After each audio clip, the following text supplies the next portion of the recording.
यानंतर मी मंचावरती आमंत्रित करतोय, 1 महिन्यापासून सातत्यानं माध्यमामध्ये जी चर्चा ज्यांच्याबद्दल चालू आहे त्यांना आमंत्रित करण्यापूर्वी मी एक शेर त्यांच्याबद्दल व्यक्त करतोय।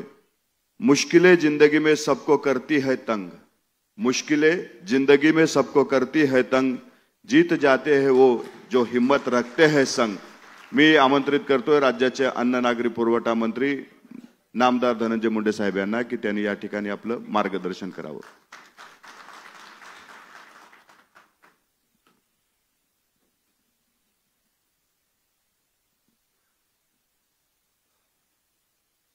आजच्या या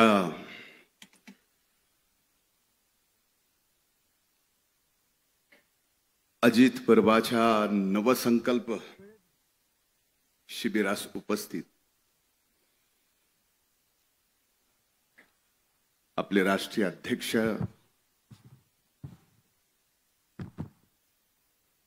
आदरणीय दादा, आदरणीय प्रफुल्लभाई पटेल साहेब, राज्याचे अध्यक्ष आदरणीय तटकरे साहेब, महिला आघाडीच्या अध्यक्षा माननीय रुपालीताई चाकणकर, इथं उपस्थित आदरणीय दिलीप वळसे पाटील साहेब, आदरणीय हसन मुश्रीफ साहेब, मंत्रिमंडळातील इथं उपस्थित सर्व आदरणीय सहकारी, विधिमंडळातील इथं उपस्थित सर्व सन्माननीय सहकारी, पक्षाच्या इथं उपस्थित सर्व सहकारी बंधू भगिनींनो आणि पक्षातील माझ्या इथं उपस्थित तरुण भावांनो, खऱ्या अर्थानं विधानसभेच्या निवडणुकीनंतर त्याच्या अगोदरही आपण अजित पर्व म्हणून पक्षासमोर एक दादांचा विश्वास महाराष्ट्राच्या जनतेसमोर ठेवला। विधानसभेच्या निवडणुका झाल्या, खऱ्या अर्थानं महाराष्ट्राच्या जनतेने दादांच्या नेतृत्वावर विश्वास ठेवला आणि आज विधानसभेमध्ये सत्तेत येऊन अजित पर्व पुन्हा चालू झालं आणि त्यासाठी आपल्याला नवा संकल्प घ्यावा लागतोय, तेही शिर्डीमध्ये। ही एक आगळीवेगळी आपल्यासाठी आनंदाची पण गोष्ट आहे आणि नव्या जबाबदारीची पण ही गोष्ट आहे। मी रात्री प्रवासात येत असताना विचार करत होतो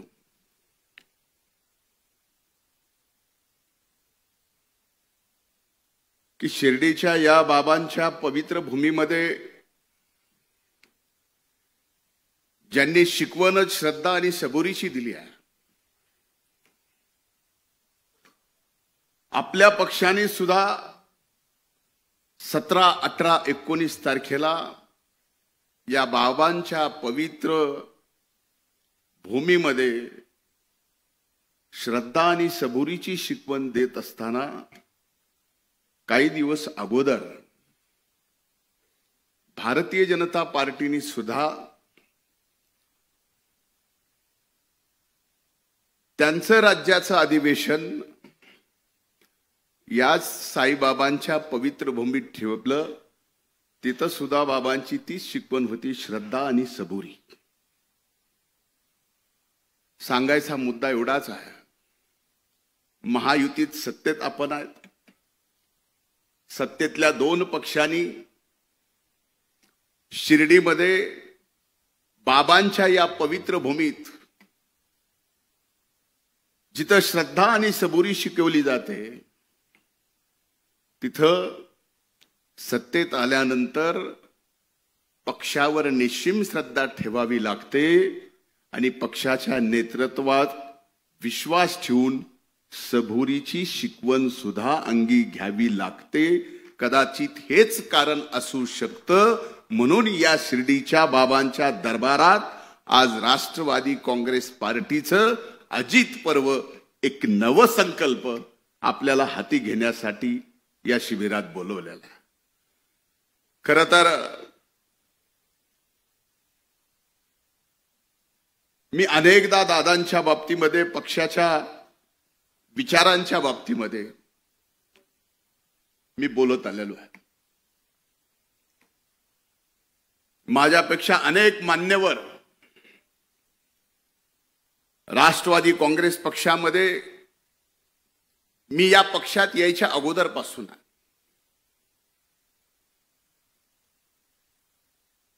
2012 पासून दादांच्या हाताला म्हणावं का बोटाला म्हणावं, बोटालाच धरून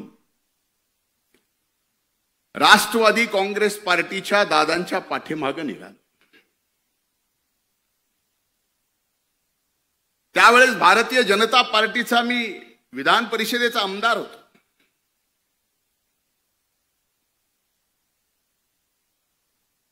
आमदारकीचा राजीनामा द्यायला लावला.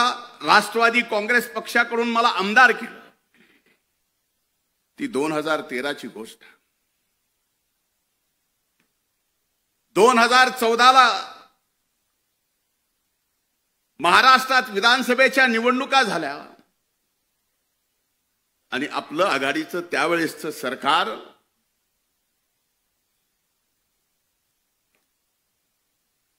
फार फरकाने पडलं आणि त्यावेळेसच्या भारतीय जनता पार्टीच्या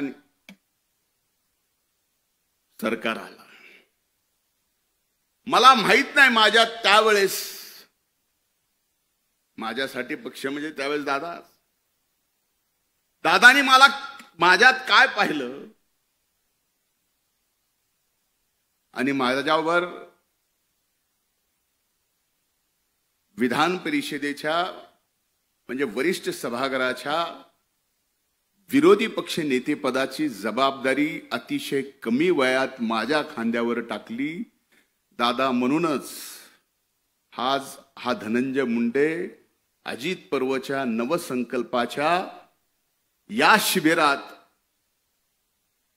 एकदा विरोधी पक्ष नेता म्हणून 5 वर्षात 2दा मंत्री म्हणून आणि पुन्हा सरकार आले म्हणून 3ऱ्यांदा मंत्री म्हणून या ठिकाणी ताठमानानं उभं राहून बोलू शकतो. ही ताकद दादांची एकदा पाठीमागे उभी राहिली.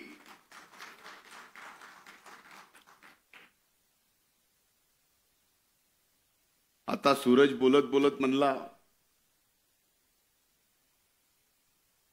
की 1-1.5 महिना झालं टीव्हीवर मी म्हणजे मी म्हणण्यापेक्षा जिल्हा मी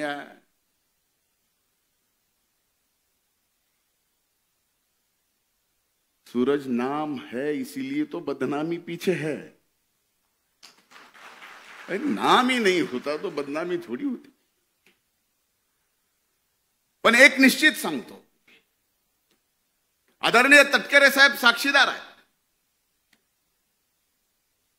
वारंवार मला त्यांनी शिकवून एखाद्याला मोल्ड करतो ना तसं करायचा प्रयत्न त्यांनी केला. 2014ला विरोधी पक्ष नेते पदाची जबाबदारी घेतल्यानंतर 2019 पर्यंत तटकरे साहेबांना आठवत असेल, तुम्ही अध्यक्ष होतात, मी विरोधी पक्ष नेता होतो, दादा आपले नेते होते. 1 नाही 2 नाही 3 नाही तर 4 वेळेस तशा पडत्यात काळात पक्षाच्या हल्लाबोल यात्रेपासून, परिवर्तन यात्रेपासून, शिवस्वराज्य यात्रेपासून 4 यात्रा सत्ता नसताना महाराष्ट्रातल्या सामान्य माणसाचे प्रश्न आणि त्या प्रश्नावर आवाज उठून आपण 19च्या निवडणुकीला लढलोत. भलेही तेवढं मोठं यश आलं नाही, पण 14 पेक्षा चांगले आमदार या ठिकाणी निवडून आले. हे मात्र निश्चित राष्ट्रवादी काँग्रेस पक्षाच्या त्या काळातील कष्ट घेणाऱ्या प्रत्येक सहकार्याचा हे मान्य करायलाच पाहिजे. आता 19 नंतरचा पुढचा काळ तसा सांगणं कितपत योग्य आहे, पण सांगितला गेला पाहिजे. का सांगितला गेला पाहिजे? अगदी पहाटेच्या शपथविधीच्या बाबतीत त्याला पहाट म्हणत नाहीत असं दादा नेहमी म्हणतात.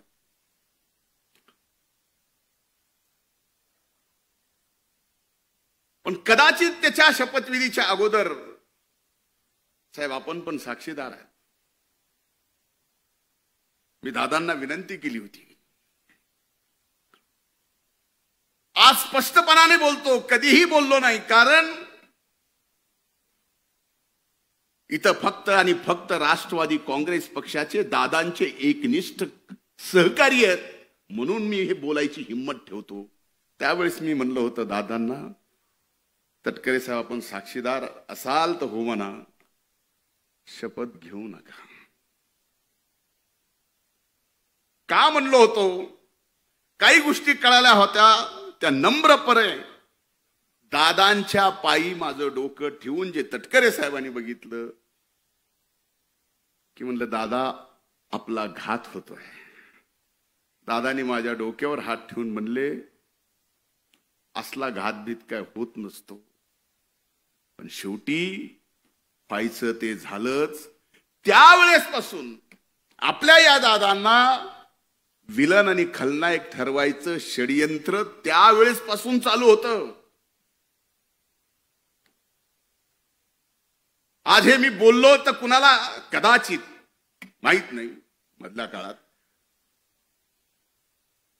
पण ही वस्तुस्थिती आहे. वारंवार या महाराष्ट्रात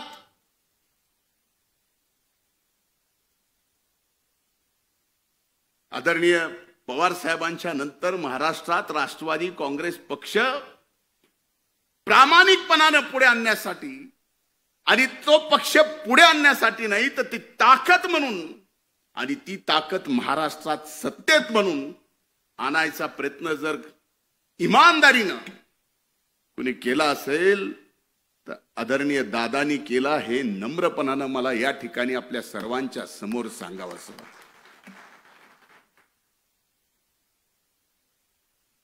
आता पहाट होती त्यामुळे त्या शपथविधीला मला येता आलं नाही, कारण पहाटेचं आपलं तसं जमत नाही.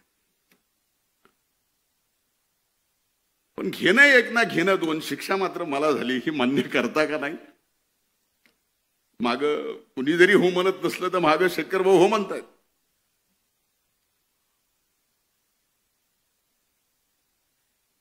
त्यानंतर ज्यावेळेस सर्व राष्ट्रवादी काँग्रेस पक्षाच्या मान्यवर नेत्यांनी ठरवलं की आता आपल्याला भारतीय जनता पार्टी सोबत युती करावी लागते, दादांनी तो निर्णय घेतला आणि आपण सर्वजण दादांच्या पाठीमागे खंबीरपणानं उभं राहिलो.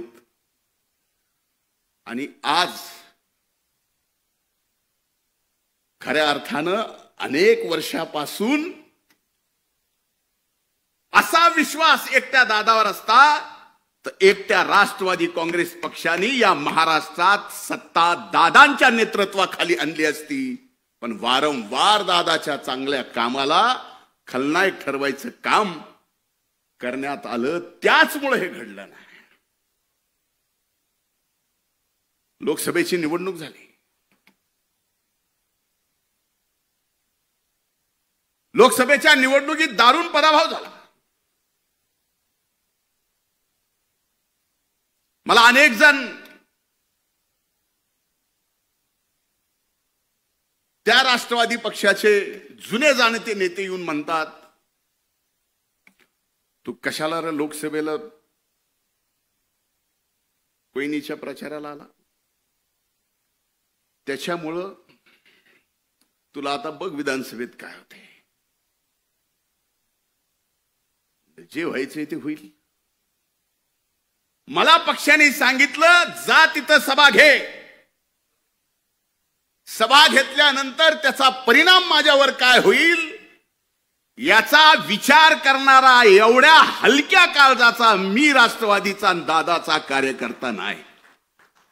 आणि माझी विनंती आपल्याला, आपल्यापैकीही कुणी नाही नसणारच, पण हो हे सगळं केल्यानंतर त्याची किंमत मोजावी लागते. मोजावी लागली तरी बेहत्तर, त्याला कमीपणा नाही. त्याचा राग धरला. जो संकल्प काही जणांना पाडण्यासाठी मुश्रीफ साहेब आहेत, आदिती माया, मैं खुद गब्बर है, वळसे पाटील साहेब आहेत, यांना पाडायचंच अशी यादी कमी नव्हती. पण पडलं कोणीच नाही. तुम्ही लाखभर मतांना आलात, मी जरा जास्त मतांना आलो म्हणून मला भोगावं लागायला की काय असं मला वाटायला लागले.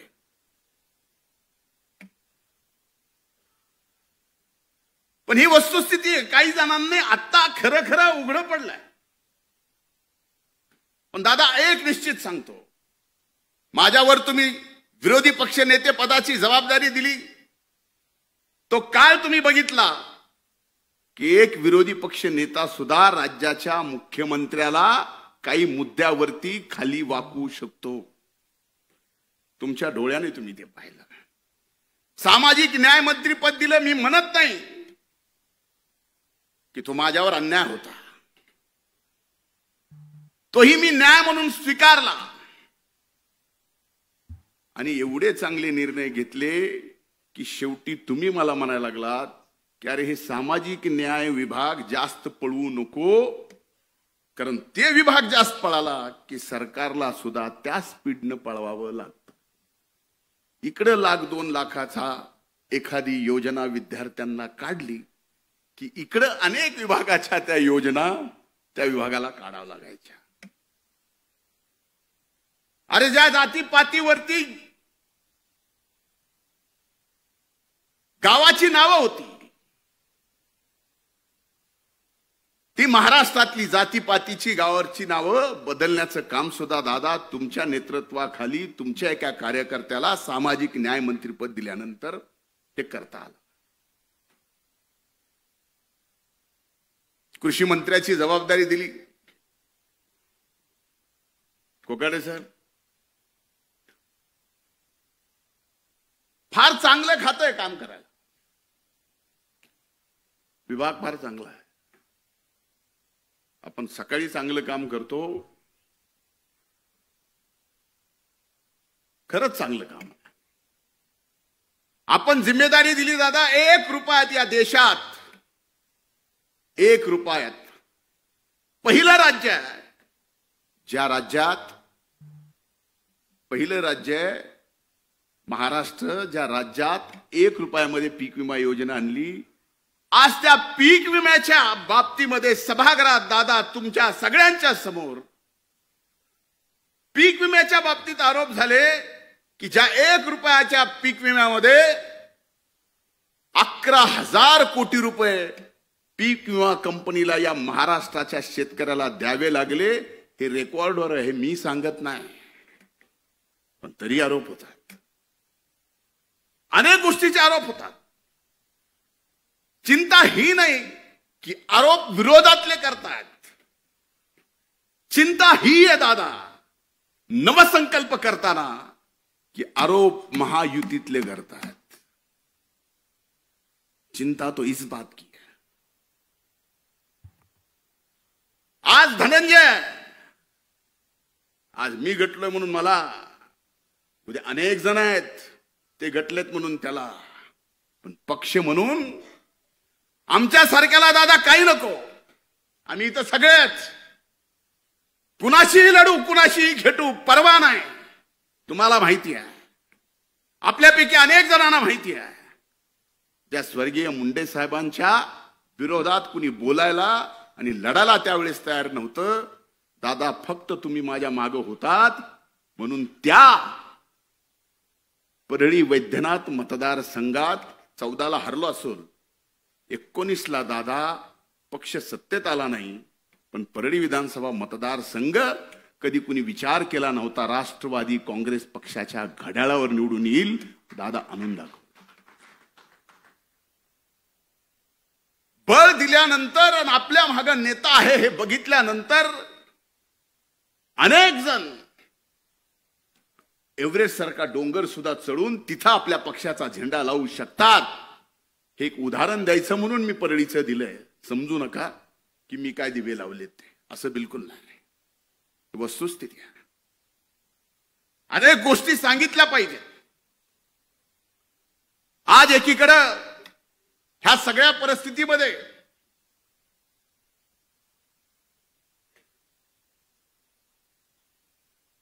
दादानी ऐकावं म्हणून मी थांबलोय. एक नक्की आहे, शिर्डीच्या साईबाबांच्या साक्षीनं सांगतो की आमच्या बीड जिल्ह्याच्या पालकमंत्री पदाची जबाबदारी आदरणीय दादांनी या ठिकाणी घेतली.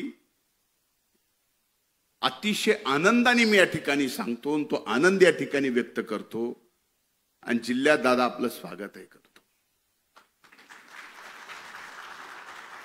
यात मीही विनंती केली होती की सद्य परिस्थितीमध्ये अशा जबाबदारीत आपण नसू नये. पण एक गोष्ट मात्र लक्षात घेतली पाहिजे. आज अजित पर्व आहे, आज आपण सत्तेत आहोत, आज आपल्याला नवीन संकल्प घ्यायचा आहे. पण हा नवीन संकल्प घेत असताना राष्ट्रवादी काँग्रेस पक्षाला पहिल्यांदा कार्यकर्ता भिमुख व्हावं लागेल. कार्यकर्ता भिमुख झाल्यानंतर पक्ष संघटन एवढं मोठं होईल, एवढं मोठं होईल की कसल्याही वाऱ्या आणि वादळामध्ये ते पक्ष संघटन कधीच ढळणार नाही, हलणार नाही. हे मात्र एक कार्यकर्ता म्हणून निश्चित मी आपल्याला सांगतो. पण मधल्या काळातल्या काही अनुभवात मी सांगतो, खरंच आपल्या पक्षामध्ये पक्षाची जबाबदारी घेऊन काम करणारा प्रामाणिकपणे अनेक वर्षापासून त्यालाच विचारून सगळ्या गोष्टी होत्यात. काही अनुभव तर असे सांगतो की आपल्या पक्षाच्या प्रमुख कार्यकर्ता असेल, नेता असेल, त्याची जर काटाला लावायची आहे, त्याची जर नीटनीटकी करायची आहे, तर त्याला इतर पक्षाच्याही गरज नाही. आपल्या पक्षाचेही भरपूर बस झाले, फक्त कानाला लागायचं काम.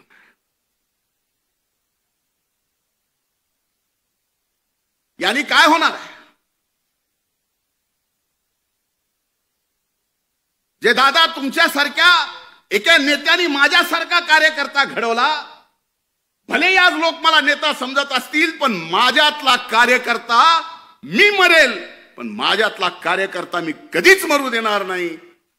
त्यावेळेसच नेता जिवंत असतो. त्याच्यातला कार्यकर्ता मेला त्यावेळेस नेता संपला, पक्ष संपला. आणि माझ्यातला कार्यकर्ता मी कधीच मरू देणार.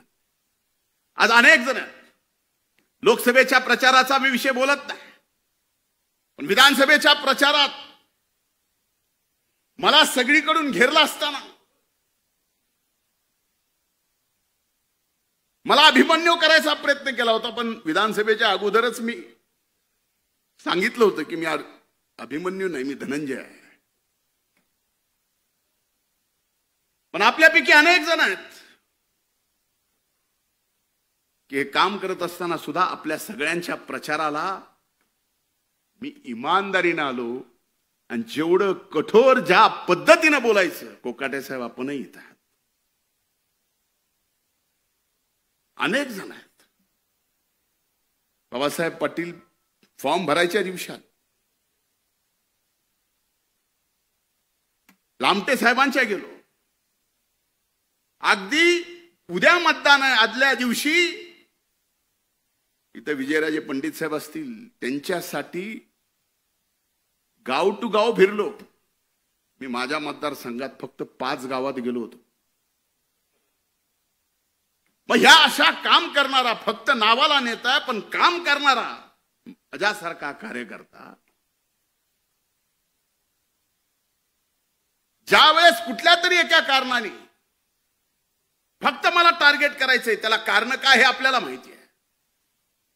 मुद्दा मला कितीही टार्गेट करू द्या, मुद्दा मला कितीही बदनाम करू द्या, पण दादा आता फार महत्वाची जबाबदारी आमच्या मातीची म्हणजे बीड जिल्ह्याची तुमच्यावर आली आहे. तुम्ही आता जिल्ह्याचे पालकमंत्री आहात. सगळ्यात अगोदर लोकसभेमध्ये जे सामाजिक सलोखा बीड जिल्ह्याचा नाही, मराठवाड्याचा नाही, महाराष्ट्रातला बिघडला होता, तो सामाजिक सलोखा पुन्हा बीड जिल्ह्यामध्ये नाही तर अख्ख्या मराठवाड्यात बिघडलाय. आज आपण या ठिकाणी शिवशाहू फुले आंबेडकरांच्या विचारांनी भारतीय जनता पार्टी सोबत महायुतीमध्ये आहेत.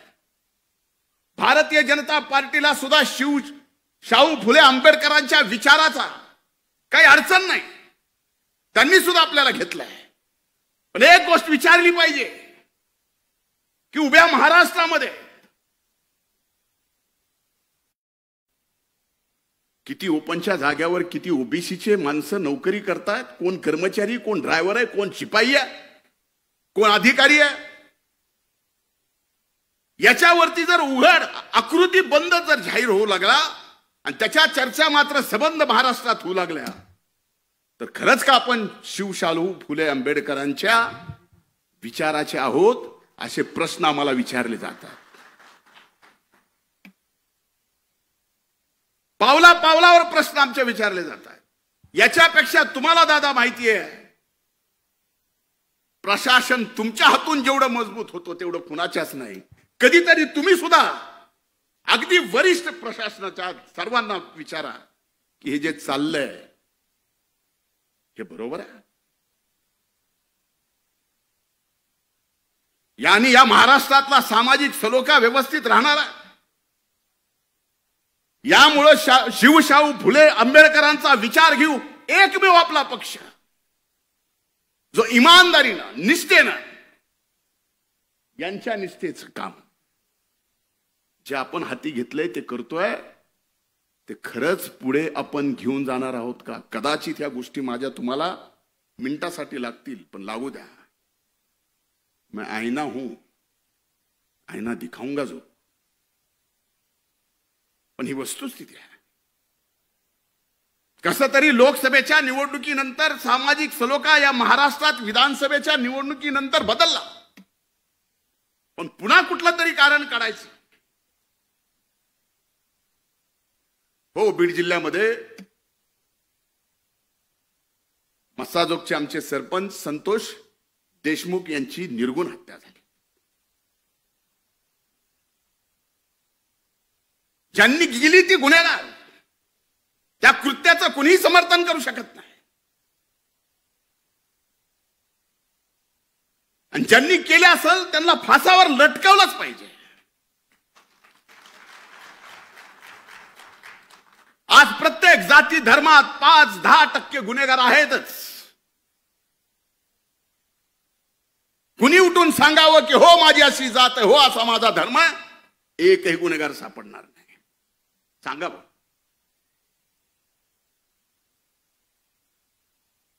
पण त्या 5-8 गुन्हेगारांच्या मुळे उभ्या महाराष्ट्रामध्ये जर मीडिया ट्रायल होत असेल एका जातीचे, ओबीसीचं, तर लोक आता एवढे राहिले नाहीत.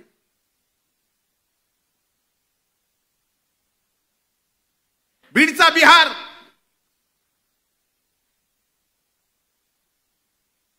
परळीत तालिबान,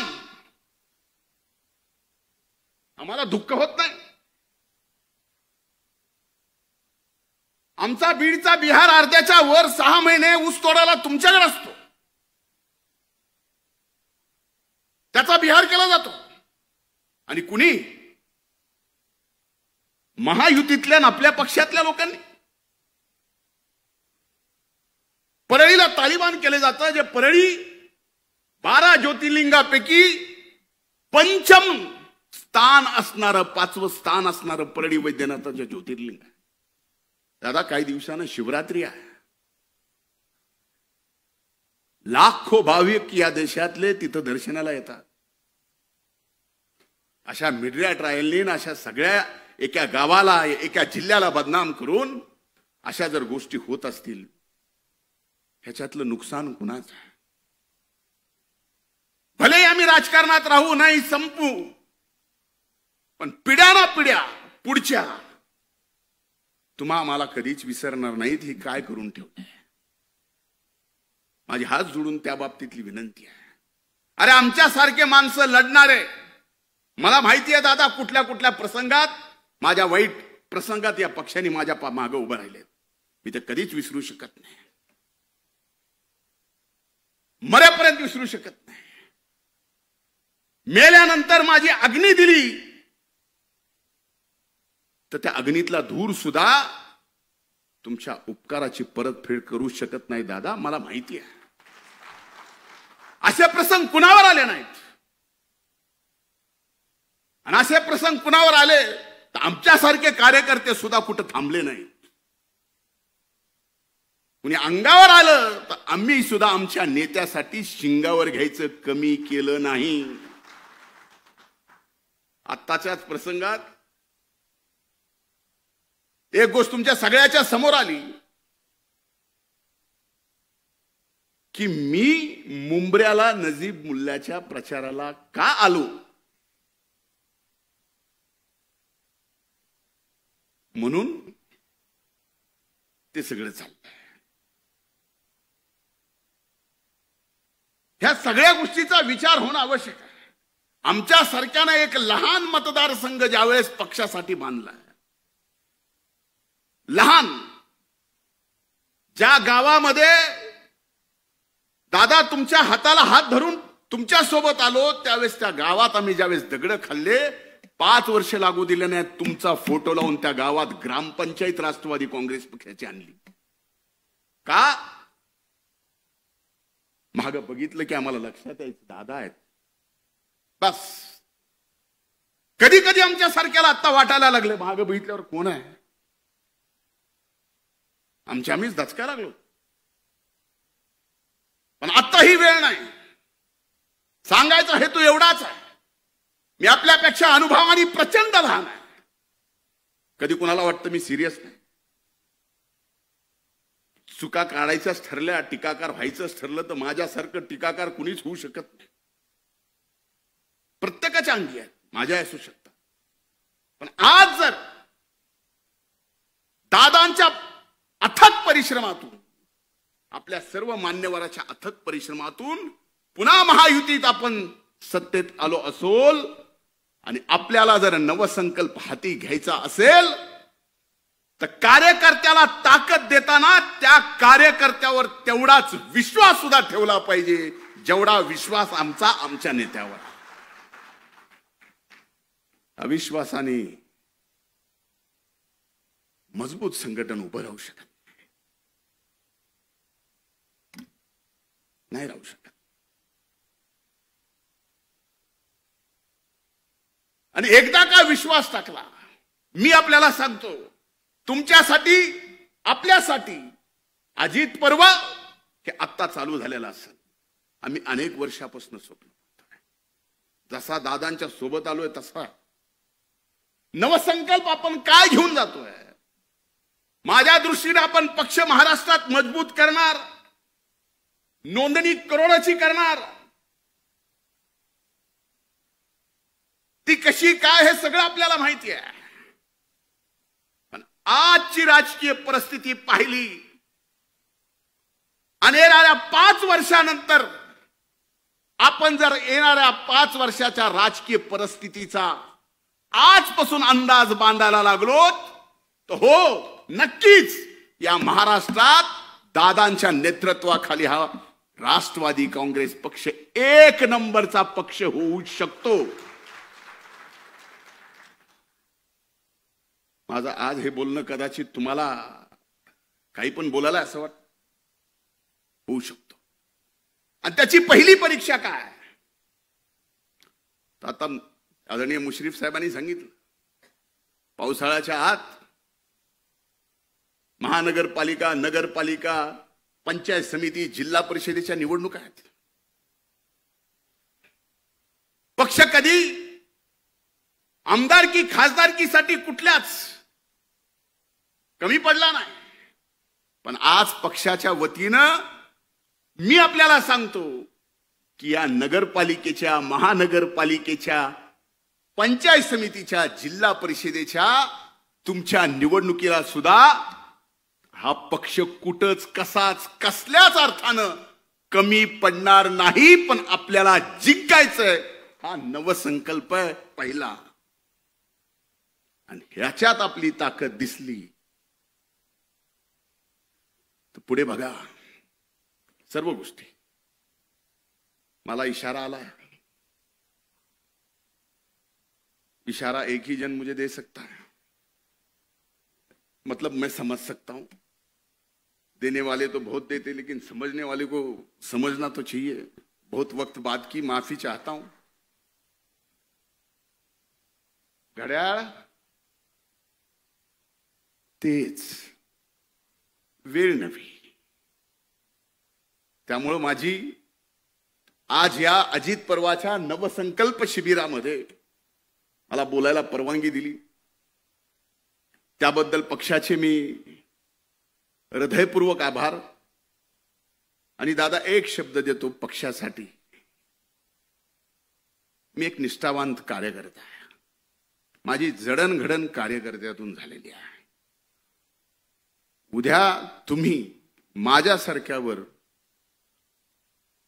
पौंडेचेरीचा जरी जबाबदारी दिली ना तरी तिथं जाऊन पूर्ण वेळ काम करायची तयारी माझ्यासारख्याची आहे.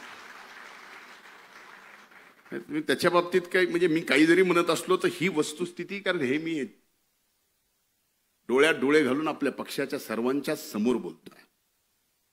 आणि ही जबाबदारी आपण सगळ्यांनी घेतली पाहिजे. मी उदाहरणानं म्हणजे 2 मिनिट हसावं म्हणून, पण आपल्या जे शक्तिस्थळ आहेत ते आणखीन मजबूत करायची वेळ आहे. हेच खरा अजित पर्व आहे, हेच खरा नवीन संकल्प आहे. खूप खूप धन्यवाद. जय हिंद, जय महाराष्ट्र, जय राष्ट्रवादी.